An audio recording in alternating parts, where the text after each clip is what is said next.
this is about the most indebted period in the history of the world. I never thought I would see so much debt so quickly as we have seen in the last few months. So what we're really talking about is government debt, because no one expects governments to go bankrupt, although we all know that occasionally they do default.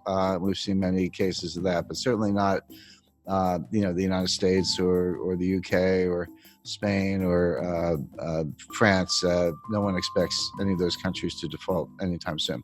But the way I think about debt is I use the debt to GDP ratio, because debt is not automatically a problem. It may be a problem or it may not be a problem.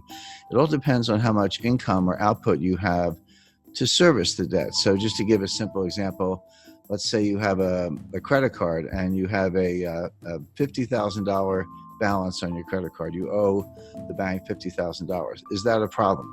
Well, if you make $20,000, it's a big problem. You're probably going to go bankrupt. But if you make $200,000, you could probably, write a check and pay it off. So the answer as to whether the debt is a problem or not can only be thought about in relation to your income. And so I use the debt to GDP ratio. I say, how much debt does a country have? How much debt is outstanding? And how big is their GDP?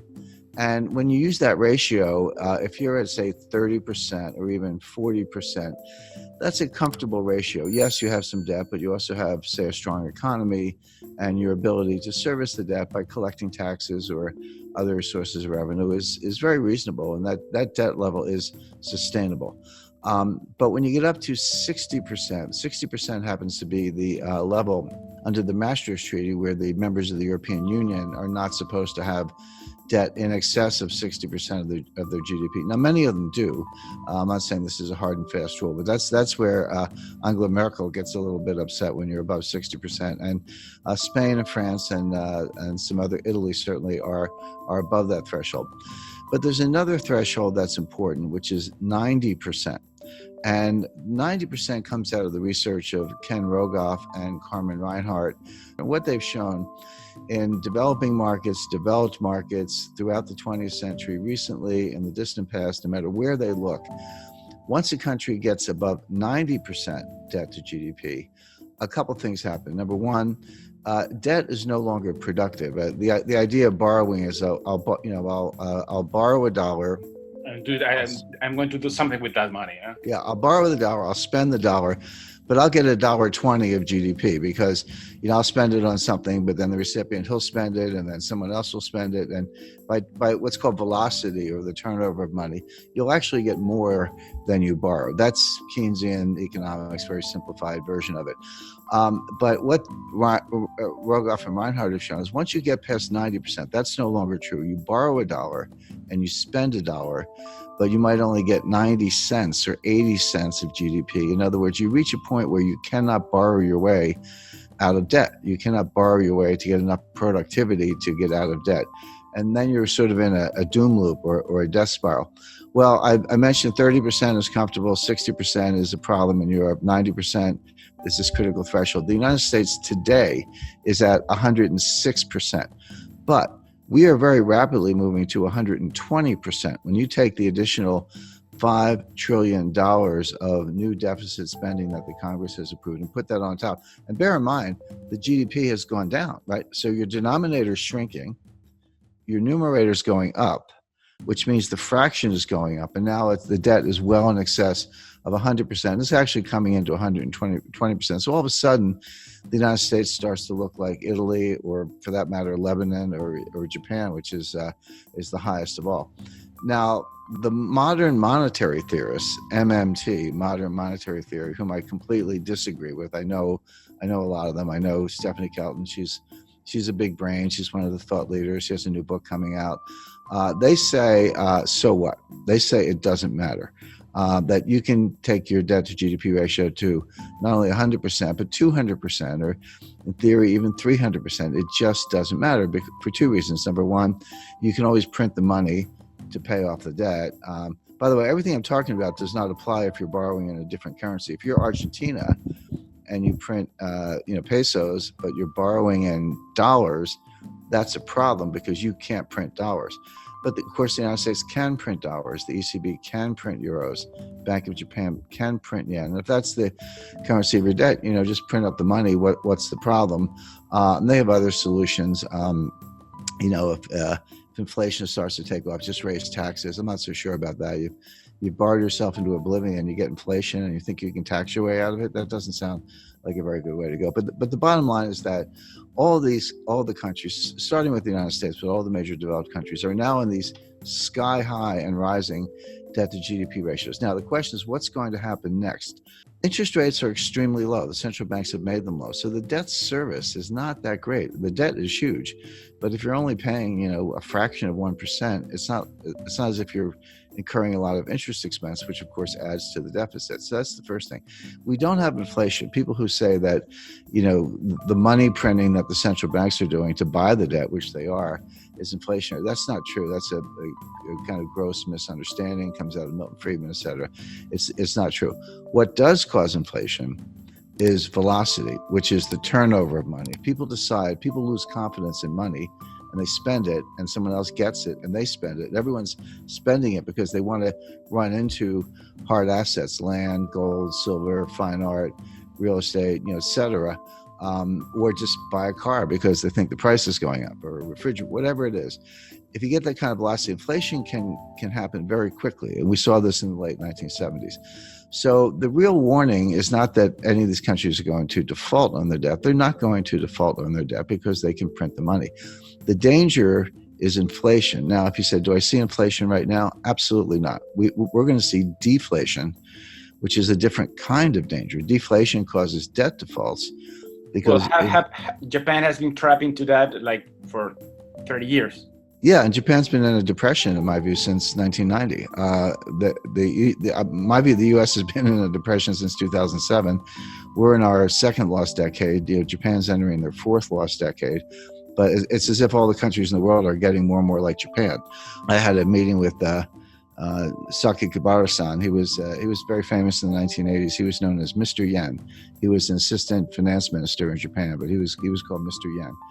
But very smart guy, very nice guy. And I confronted him on this. I said, Sakakibara-san, your debt keeps going up and your debt to GDP ratio is sky high and your GDP is kind of flat. And he said, yes, but you're missing one thing. He said, our population is going down, which is true. So on an overall basis, they're flat, but on a per capita basis, their GDP is actually outperforming. So I said, so the logic of that is someday there'll be one person left in Japan and she will own the entire country and be the richest person in the world. Well, it's very bad for Argentina, and here's why.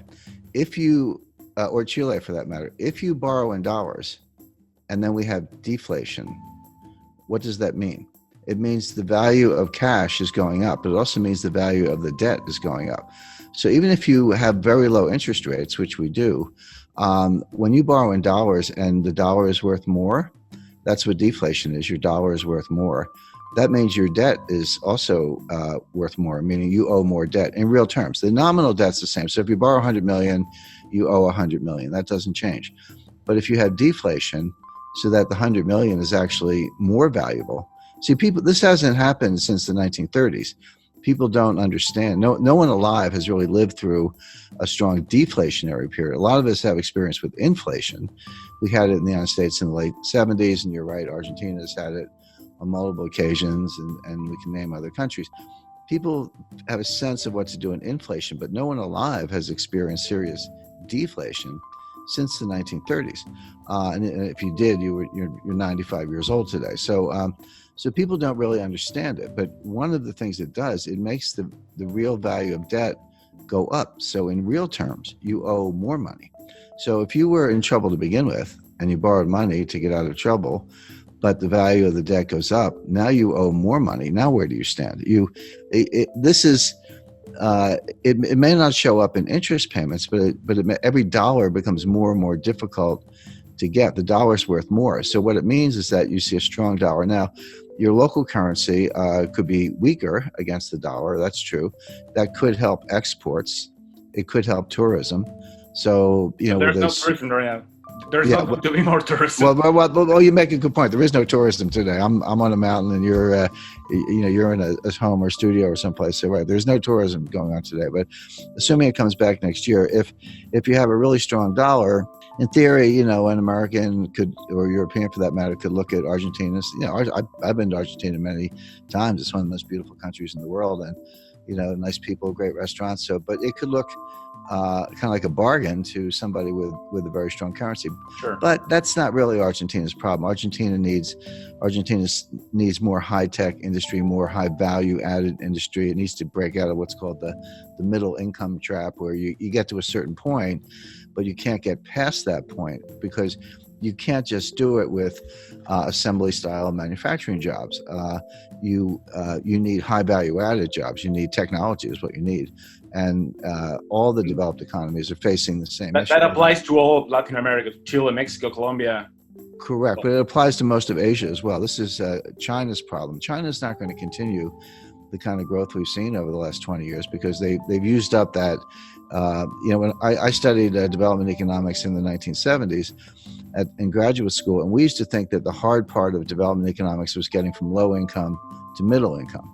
And then we say if you get to middle income, it's a straight path to high income. Turns out that's not true. Getting from low income to middle income is actually pretty straightforward. You have to get rid of corruption and you need to ease up on regulation. But you can, if you have foreign direct investment and people come from the country to the cities and you do, kind of simple manufacturing, et cetera, you can get a really good export machine going and earn hard currency reserves. So that part's easy. The hard part is getting from middle income to high income, because it turns out you can't just do more of the same. You actually need more high value added. You need technology today, and that's what I would advise every country to be working on, including Argentina, where the Argentina has a very very highly educated workforce. I mean, Argentina would be a good case to why don't we make iPhones in Argentina instead of China, and we're going to bust up. The United States is going to bust up the supply chain to China. We're going to shut over time. Won't happen overnight, but we're going to pull those factories out or shut them down and move them elsewhere. So the question is, if I were advising any developing economy, I would say, how can I become a supplier to the United States? If they're going to get rid of China, which we are for a lot of reasons, I'd want to be in the list. And we're actually looking at Jordan as a country that could make cell phones. India is a big case because they have cheap labor. Argentina, I think, is a better candidate because they have a more highly educated workforce.